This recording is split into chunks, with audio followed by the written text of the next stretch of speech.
Hey, hello everyone. Thanks so much for joining us for Access City Council. I'm your host, City of Las Vegas Communications Director David Riggleman. Coming up on this show, it's Breast Cancer Awareness Month. We'll talk to an organization supporting breakthrough research and saving lives. It's also Domestic Violence Awareness Month. The head of a local group creating safe spaces for survivors joins us in studio. To discuss this topic and much more is our Ward 4 City Councilwoman, you know who it is, Frances Allen Palenske. Good to have you back. I love being here. We are well into the fall. We got the holidays right around the corner, and we got a really good show today. Really important topics. You know Ward 4 like the back of your hand because it's your ward. My turf. For those out there not exactly sure where Ward 4 is located, well, don't show you. Don't worry, we'll show you on the map. It's the great northwest area of the city of Las Vegas. If you live in that area or work in that area, then of course you are in the city limits of the city of Las Vegas. And if you're a resident out there, you're represented on the city council by Frances Allen Palenske. Well, Councilwoman, as we said, October is Domestic Violence Awareness Month. The latest data, now listen to this, from the World Population Review ranks Nevada second in the nation for domestic violence cases. Really sobering. Our first guest is working hard to address this terrible reality. She's the Chief Executive Officer of Safe Nest, Liz Ortenberger. Welcome to the show. Thank you. Liz, that is a very disturbing statistic, Sobering. Councilwoman. Really gets your attention. And Liz, you were telling us before we started to record the show that there's a little bit of a qualifier on where Las Vegas falls in that statistic. Yes, Las Vegas is the most dangerous city in the country per capita for domestic violence homicides, and Clark County is the most dangerous county in the country for domestic That is violence. not a list you want to be on. Councilwoman, we're fortunate we have people like Liz and others who are working to try to change this terrible situation that we have. Liz, I don't think people really realize just how serious this problem is here. Yeah, I think when we cycle through about a homicide a week, we all just kind of get attuned to like, oh great, there's another homicide within the DV space or another arrest within domestic violence, and we sort of unfortunately kind of get numb to the reality that we live in an incredibly dangerous city in this space.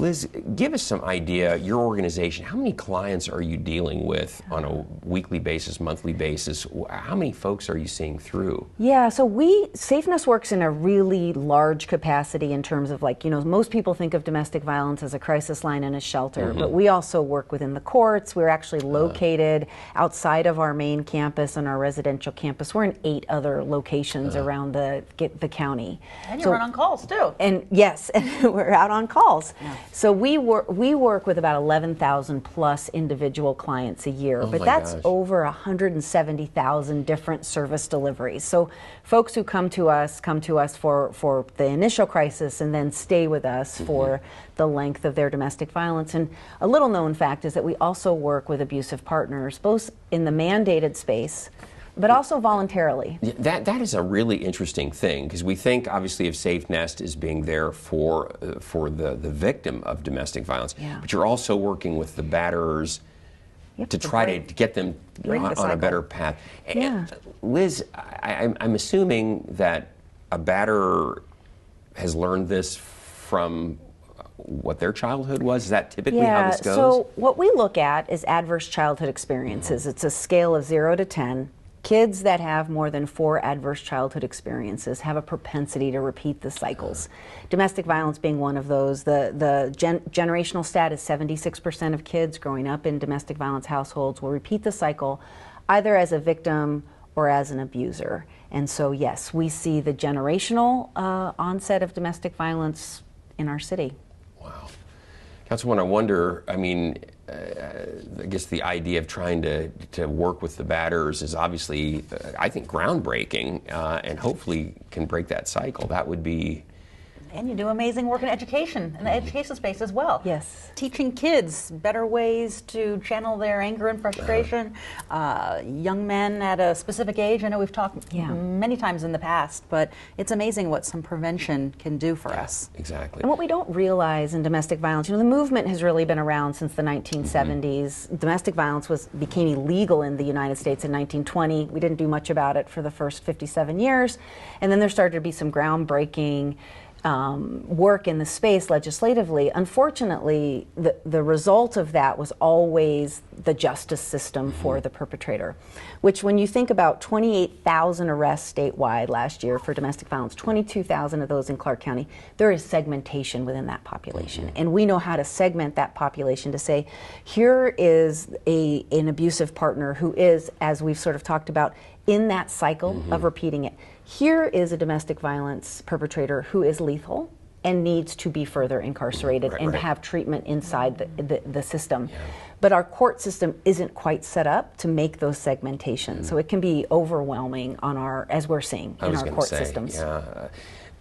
Liz, talk a little bit about the success you've had in trying to get the batterers onto a better path. How has that been working? Yeah, so we use two metrics with our abusive partners. We use both the domestic violence inventory and the HOPE scale.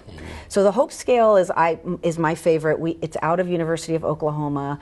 Batterers for whom we increase your HOPE, stop battering. Survivors for whom we increase your HOPE score, make different and better choices, even if they're returning into that abusive relationship. But most importantly, kids in those households, when we raise that HOPE score, they don't repeat the cycles, right? So we use the HOPE score and our metrics within our abusive partner program, so great progress. And then the domestic violence inventory, which tests for some of the things people always ask me about. One of the big tests it tests for is trustworthiness. Can we believe what you're telling us in your self-assessment, right? Because this is a population that can be fairly manipulative. Those scores are also positive when people come into our program. I will mention legislatively, one of the things that's important, I think, in the domestic violence movement statewide, particularly in working with abusive partners, is where are those statewide metrics? There are 23 providers in the state. To my knowledge, we are the only ones taking a pre and post. And that's sort of like, as we sort of say, we don't have a lot of resources as a state to invest in this. Taking a metric at pre and post doesn't require a lot of resources, but it will help the state understand which programs are successful and maybe where we make adjustments. And those maybe need some extra funding then. Absolutely, for sure. Councilwoman, too, I think I was interested in hearing that SafeNest also, of course, deals with those victims of domestic violence, but also sexual abuse and human trafficking also. I didn't know that, Liz. I didn't know that. It's so interesting, right? I think there's a lot of, we believe, you know, in our sort of those of us that are unaffected by violence, these things sort of travel in different groupings. But the reality is the intersectionality between domestic violence and sexual abuse and domestic violence and human trafficking are incredibly large. And so by nature of how we deal with domestic violence survivors who will come in presenting as a DV victim, 6 weeks, 8 weeks into time with us, they will share with us that they were turned out, made to earn, and use some of that phraseology that's common in our space. Councilwoman, I know one of the reasons we wanted to have Liz on the program is to reach out to people who may be watching this, who maybe fall into one of these categories and are looking for a little bit of hope and some direction on what to try to do next. What do you think, Liz? I mean, if somebody's watching this, there's domestic violence in their home, maybe they're part of a human trafficking experience, maybe they're being sexually abused.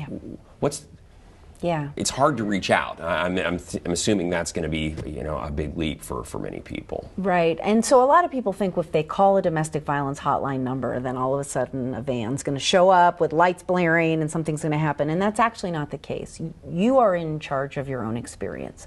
So when you call a domestic violence hotline, and you can call, text, or chat to ours, you're just getting in touch with an advocate who's trained in this space, who will start to work with you on what's right for you, which may not be leaving at that moment. It may be creating some safety plans and navigating some things and starting to work.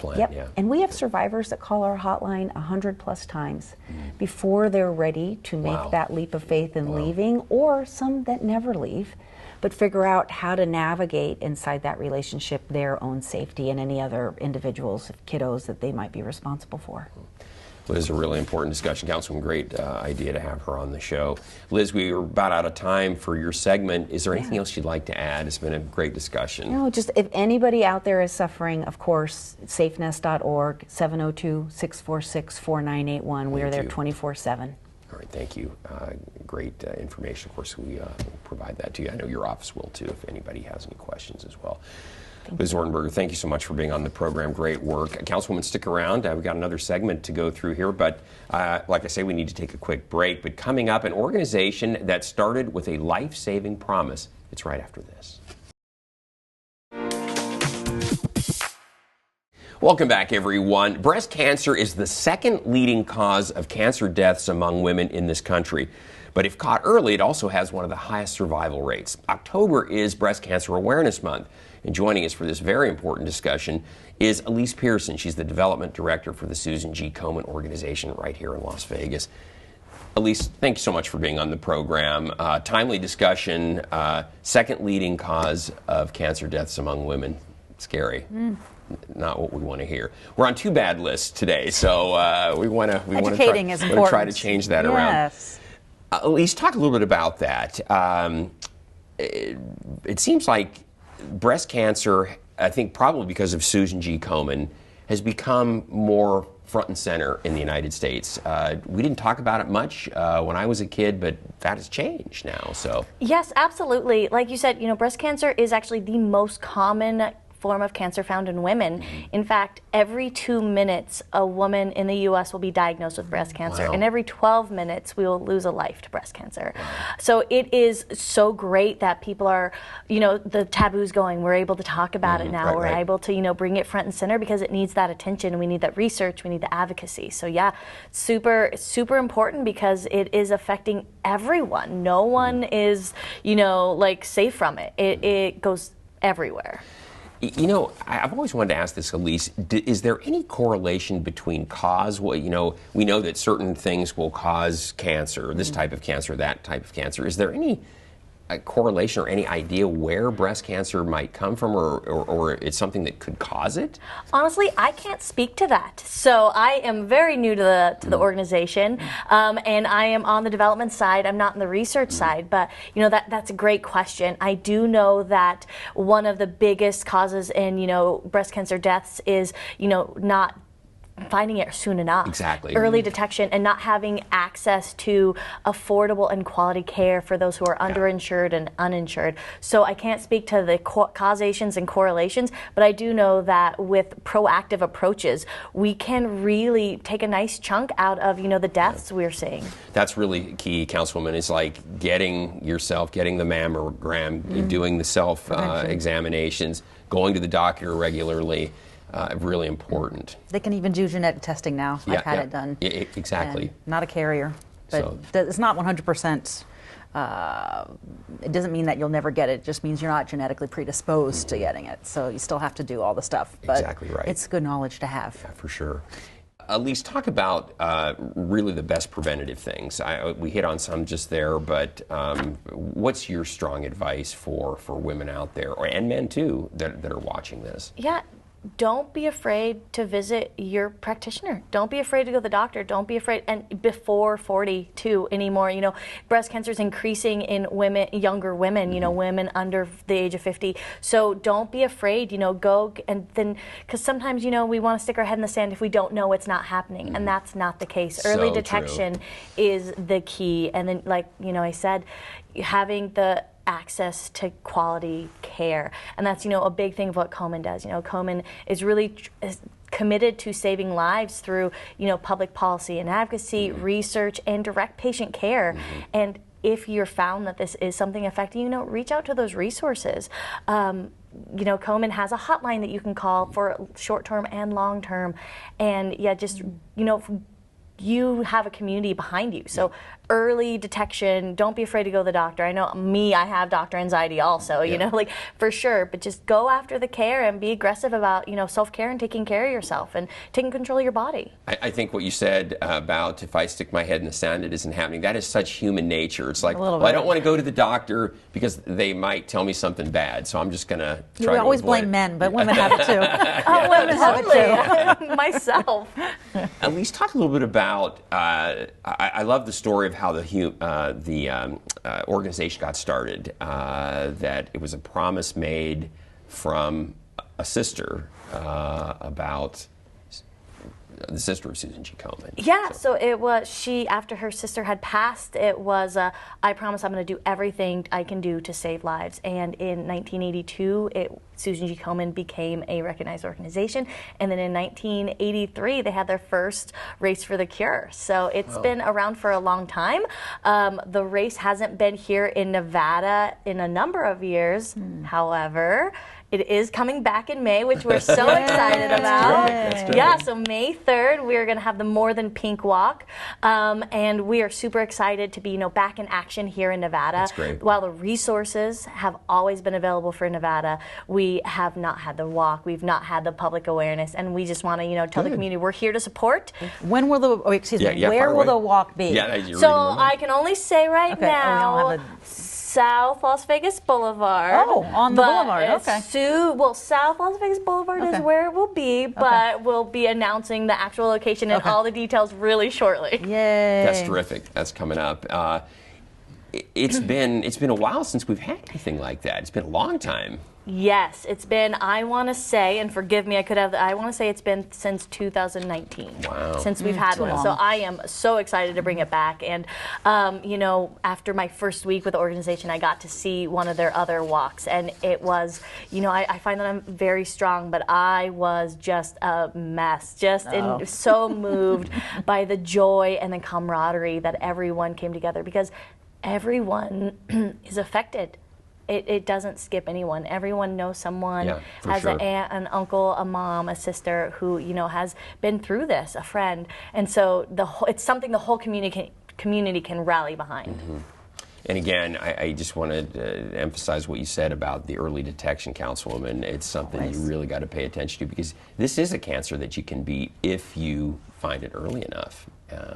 And that's going to be the challenge out there, everybody. We want you to do the things that will keep you safe. So, Elise, I want to ask you, what resources do you have available that are out there? I understand you do things virtually. You can have virtual visits, which is really great. But what other resources do you have for folks out there? Yeah, so we have a free helpline which will help with short-term and long-term, help when you have questions about insurance, navigating insurance, what your treatments mean, emotional support, and that is 877-GO-KOMEN. There's also an email which you'll put on the screen, right? We will do that. Pull it off. Yeah, and they are there to help with all the things, because it's emotionally, you've just been told that you have, breast cancer. Where do you go from here? So they're there to help you with, to kind of guide you and to hold your hand a little bit.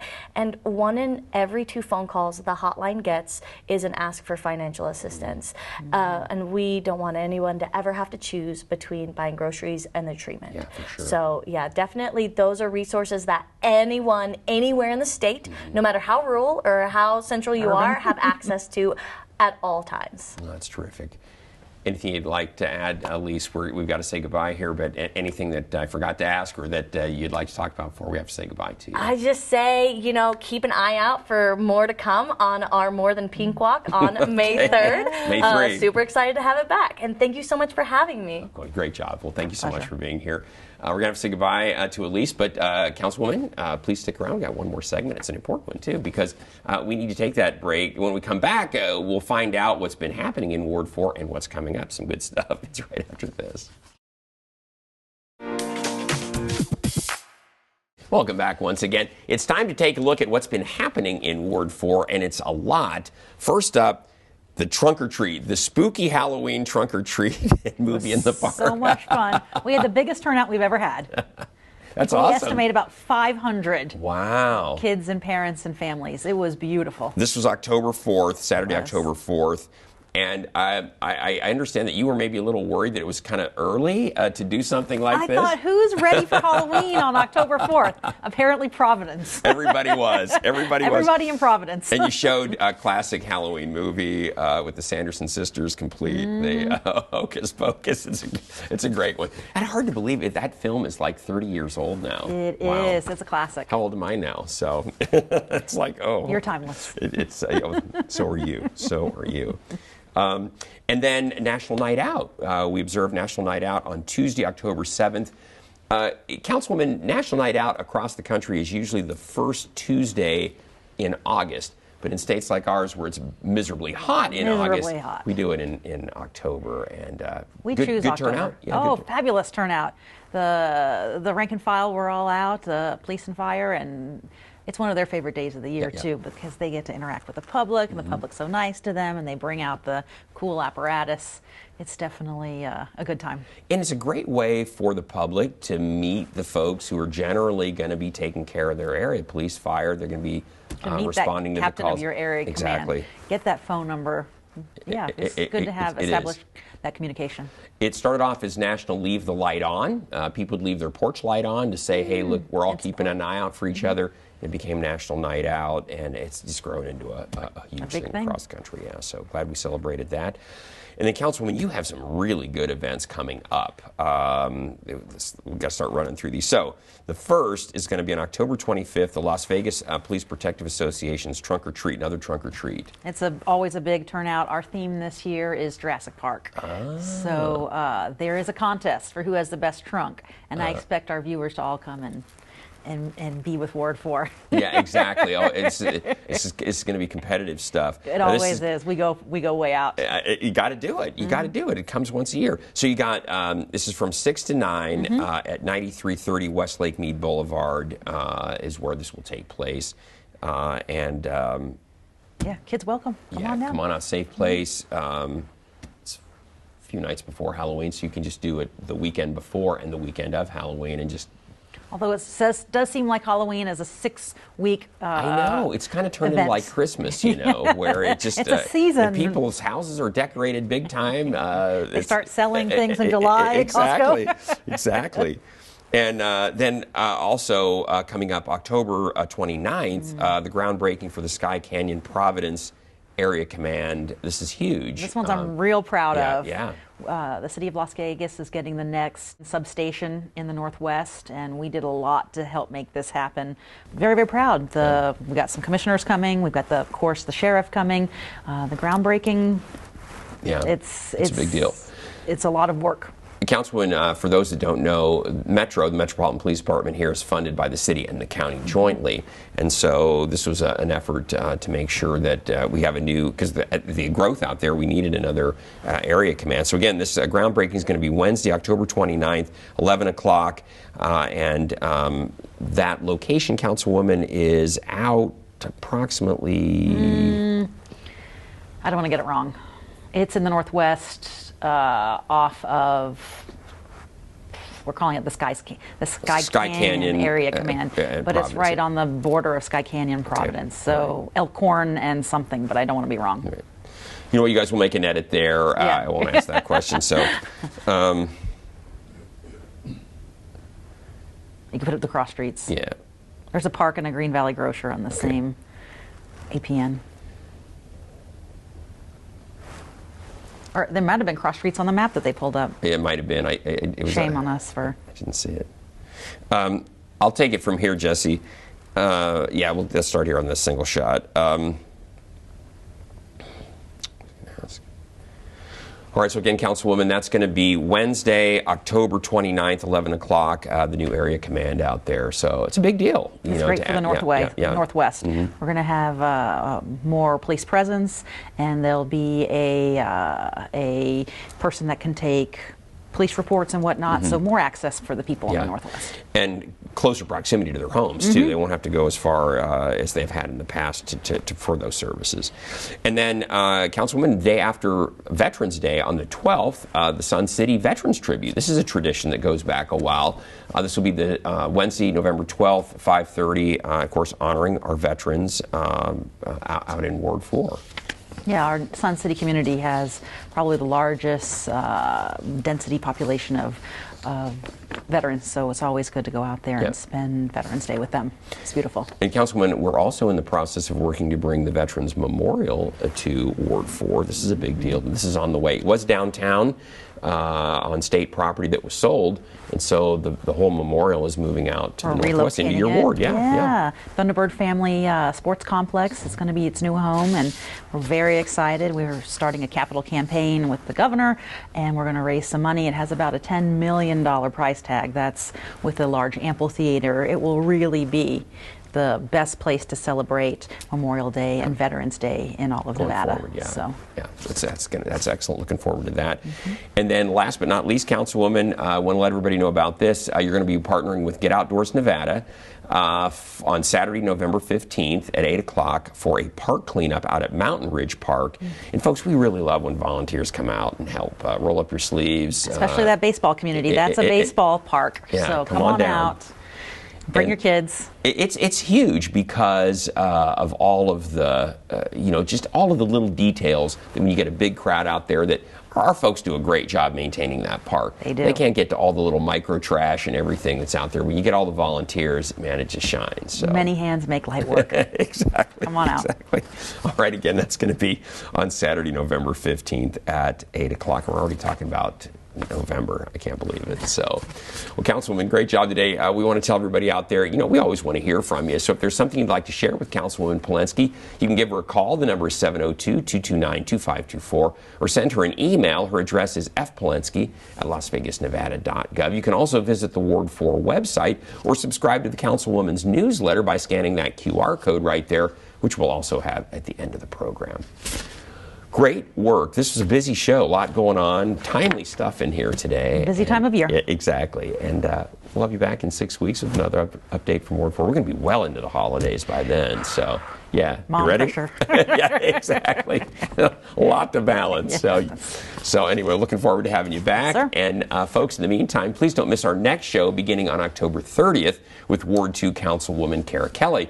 You can also catch all of our City of Las Vegas TV programs on YouTube at City of Las Vegas TV or online at lasvegasnevada.gov/connect.